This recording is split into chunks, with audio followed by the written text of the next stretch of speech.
Amigos, un gusto saludarlos en este domingo 16 de junio, que ya es el domingo número 11 del tiempo ordinario, y el texto de San Marcos dice así. En aquel tiempo Jesús dijo a la multitud, el reino de Dios se parece a lo que sucede cuando un hombre siembra la semilla en la tierra, que pasan las noches y los días, y sin que él sepa cómo, la semilla germina y crece, y la tierra por sí solo va produciendo el fruto, primero los tallos, luego las espigas, y después los granos en las espigas. Y cuando ya están maduros los granos, el hombre echa mano de la hoz, pues ha llegado el tiempo de la cosecha. Les dijo también, ¿con qué compararemos el reino de Dios? ¿Con qué parábola la podremos representar?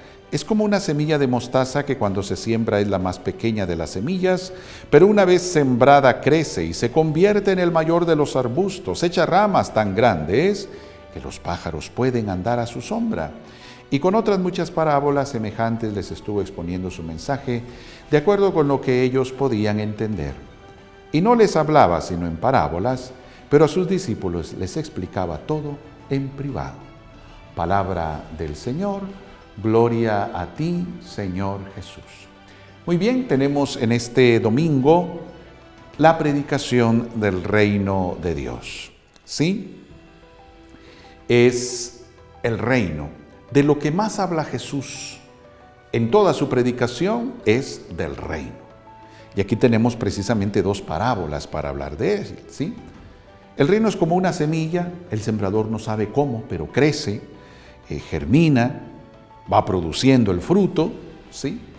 También se parece a una semilla que pues es pequeña, pero luego se convierte en algo grande. Entonces, dos aspectos en estas dos parábolas. Primero, se da la realidad del crecimiento de pues lo que sembré. Esa semilla ya se convirtió en tallos, en arbusto, en árbol. Esa semilla no sé cómo, pero creció. ¿Sí?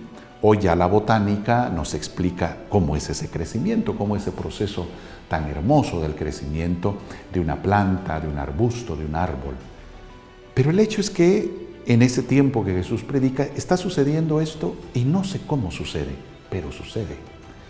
Y segundo, aquello que es pequeño después se convierte en algo grande, frondoso, maravilloso. Entonces el reino de Dios primero es aquello que sucede y yo no me explico cómo sucede, pero al final sucede. El bien sucede.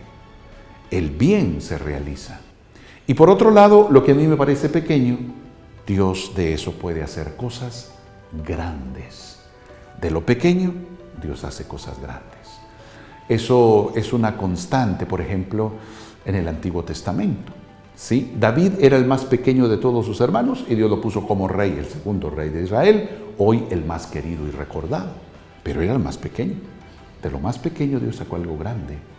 Uno de los jueces, por ejemplo, Gedeón, cuando todos se van a la guerra, ahí lo dejaban majando el lagar, o sea, una labor doméstica, pues.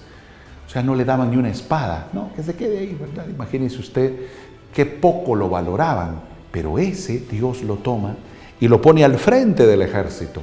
Famoso, uno de los jueces, Gedeón. De lo pequeño, Dios hace cosas grandes. Jesús nació en una fecha que desconocemos, porque fue un nacimiento insignificante, nadie tomó nota de eso. Pero ese nacimiento, que no sabemos cuándo fue, se nos pierde en el tiempo, ahora ese nacimiento determina el tiempo. Porque cuando usted dice la fecha hoy, es a partir del nacimiento de Jesús. Lo que parecía insignificante, poco relevante, ahora mide el tiempo. De lo pequeño, Dios hace cosas grandes. Eso es el reino de Dios.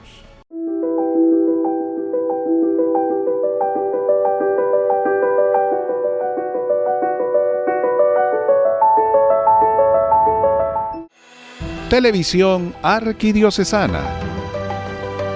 Viviendo la sinodalidad.